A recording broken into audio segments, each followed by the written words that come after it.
Hello दोस्तों, Sunday হয় এই আমি ফুৰিব আহিলো। চাওক ফুৰিব মানে আজি খানা এটা খাম বুলি ভাবিলো, সেইটো কাৰণে আহিলো।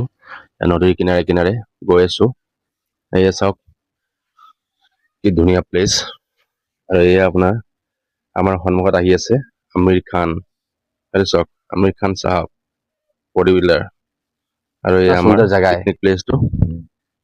আৰু এই ভিউ চাওক। আৰু যদি আপোনালোকৰ নগাঁৱৰ পৰা কোনোবাই চাই আছে তো কমেণ্টত জনাব এইটো কোনটো প্লেচ হয়। আৰু এই আমাৰ ৰঙাই চৌকা ৰেডি কৰি আছে। লগতে ইয়াত চিকেন কেৰাহী বইল চব পৰি আছে। আৰু এয়া ৰঙাই আমাৰ পুৰাণে চৌকা জ্বলোৱাত ব্যস্ত হৈ আছে, খুব কামত ব্যস্ত। আৰু এয়া ৰঙাই। আৰু এইটো চাওক আমাৰ মানে ফিল্ডখন। আৰু এয়া অলপ দাদাই মই পিঁয়াজ জলকীয়া কাটি আছো।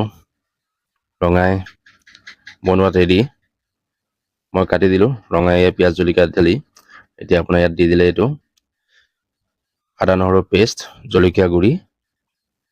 আৰু এতিয়া আপোনাৰ আহিব এইটো হৈ গ'ল জিৰা পাউডাৰ।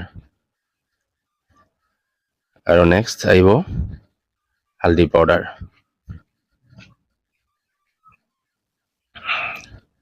চাওক ৰঙাই কি ধুনীয়া কৰি ৰেডি কৰি আছে। আৰু এয়া আহি গ'ল চিকেন।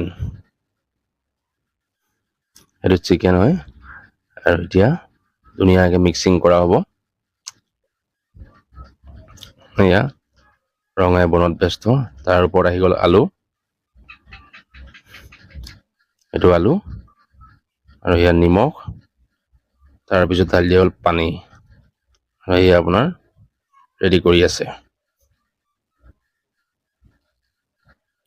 আৰু এয়া ফাইনেলি চিকেন কাৰী ৰেডি হৈ গ'ল। আৰু লগতে এই আমাৰ চাউল মানে বনোৱাত ব্যস্ত। আৰু ইপিনে ল'ৰা ছোৱালীবোৰে ক্ৰিকেট খেলি আছে, এয়া চাব পাৰে। কি ধুনীয়া প্লেচ, মানে চাৰিওপিনে গছেই গছ, তাৰ মাজত এখন ফিল্ড। আৰু সেইকাৰণে কৈছো যদি নগাঁৱৰ পৰা কোনোবাই চাই আছে তেওঁ কমেণ্টত জনাব কোনটো জেগা হয় এইটো। আৰু এই আমাৰ ভাত বহাই দিয়া হ'ল, চাউল বহাই দিয়া হ'ল মানে। আৰু এই আমাৰ গেষ্ট এয়া